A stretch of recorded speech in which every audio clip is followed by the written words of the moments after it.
Hello, welcome back to B Grade Economics Road Trip. All right, so the Federal Reserve FOMC meeting was just conducted. Federal Chair Jerome Powell just spoke. What does this lead to? Well, they in fact are doing or penciling in 3 rate hikes in 2022, as the bond market had priced in and predicted. So they're meeting expectations. Meeting expectations, even if they are bearish, is bullish, even if the expectations are bearish, because the response is going to be, okay, we might have overpriced this, let's keep moving. Historically, when rate hikes begin, bubble markets begin to keep going, and then they run really fast into a wall. And so what we essentially have signaled here is potentially the authorization by the Federal Reserve to go into a stock market blow off top. We'll see most likely reducing inflation rates for a short period of time. And then we run into the problem of, what do we do about this bubble? We run into the problem of, what do we do about these bonds that aren't yielding enough to make earnings? And then that's where the model that I've been building starts to identify that there's going to be a problem. But for now, next moves are more likely to continue upward momentum. Now that can get stopped out at any point. This is the chaos of going into a blow off top. This run may slowly creep and then just start sprinting. It could start sprinting now. It could kind of ease up and then just fall. And so that is the chaos of trading, the blow off top, the melt up. You don't have a good reference point. Expert traders only type response. So you want to be looking into stacking the things that are undervalued and going into, and then try to play the growth, but don't go all in to that final blow off. Now this is a massive money maker, and this is what can be attractive and why it's also a good trap. So be cautious, pay attention, but I think what we're going to see is they're going to follow along with the script. And you're going to see that what they've done is probably make a reasonable assessment on how the market will respond at the beginning. But their long-term response is actually not accurate, because they said, he even got questioned, Federal Chair Jerome Powell got questioned about the long and lagging tail end of the market.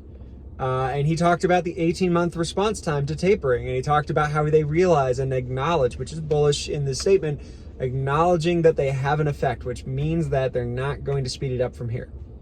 They're going to be more worried about the market crashing than anything else. So the market is basically being told, don't worry, I got you, here's your parachute. So the likelihood of running grows from here. Now, could totally go the other way, but the cautious optimism will begin to grow, and that turns into a trading frenzy if the volume picks up. This will affect all markets. And then when it seems too good to be true, that's when it collapses. So be cautious. What they do versus what they say, they will probably stick to what they say for the next quarter. So anticipate rate hikes to cause a change in bond prices.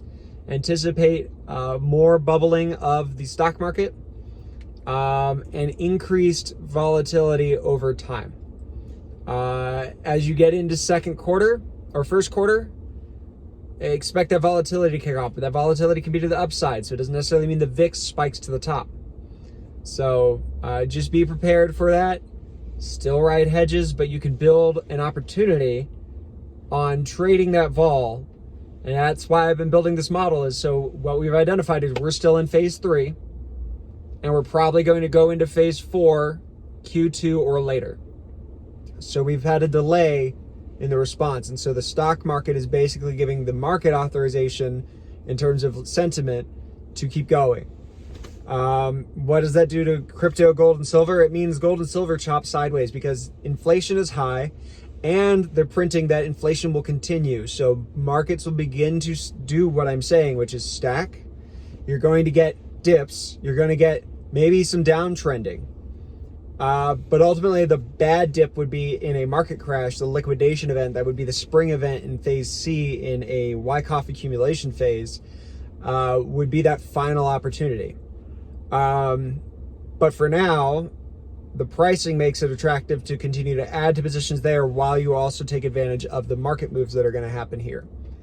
And then the bond market, it'll go stocks, top, fall, bonds, top, fall, gold, top. And that's how it's going to trend, is from my understanding of what the markets have done previously, how markets respond. That should be how the model plays out based off of an asset inflationary environment. So we'll continue to see this ride. Have a great day.